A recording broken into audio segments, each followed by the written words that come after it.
तर जय श्रीराम भावांनो, मस्तपैकी उगवत्या सूर्याचा नमस्कार घेऊन तुमचं निघालो होतं क्लासला. आज म्हटलं क्लासला जायच्या आधी आपण साईबाबांचं मस्तपैकी दर्शन घेऊ, कारण की आपला दिवस एकदम चांगला जाईल म्हणून. आपल्या चॅलेंजचा दिवस 12वा फॉलो घ्या बघ करून पट्टापट मध्ये आपला लवकर 6000 बॅग बी घेतलीच निघालो होतो मी आता क्लाससाठी. क्लासवरून आलं मस्तपैकी रस बीस पिला आणि आता आपल्याला बसवायचं होतं अभ्यास करायला. म्हटलं रस प्यायला ये, म्हटलं माय तो पण आंब्याचा. आणि मग मस्तपैकी क्लासचा अभ्यास पट्टापट मध्ये करून टाकला तुमच्या भावांनी. हा, तुमचा असा विषय गंभीर आहे, पट्टापट मध्ये अभ्यास करून टाकला तुमचा सायन्सचा.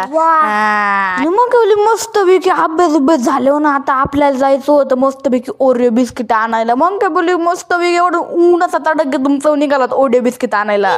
मग असं बहिणीचा आवाज ऐकून मग मला म्हटली बहीण निघ आणि पट्टापट ओरिओ बिस्किट आण. मग काय बोलली मस्त ओरिओ बिस्किट आणला आणि त्याच्या हातात देऊन दिला लगेच. आणि मग काय बोलली मस्तपैकी आहे ना असं. मग आता ना तुम्हाला दाखवतो मी, हे बघा असं मोबाईल मध्ये पाहून असं आशात भांग कोण पडत एवढं नक्की मला कमेंट करून सांगा बरं का. आता ब्लॉग आवडला असेल लाईक आणि शेअर फॉलो सबस्क्राईब तेवढं नक्की करा बरं का. पब्लिक तेवढं पट्टापट मध्ये लवकर आपल्याला 10K नक्की कापायचं आहे बरं का.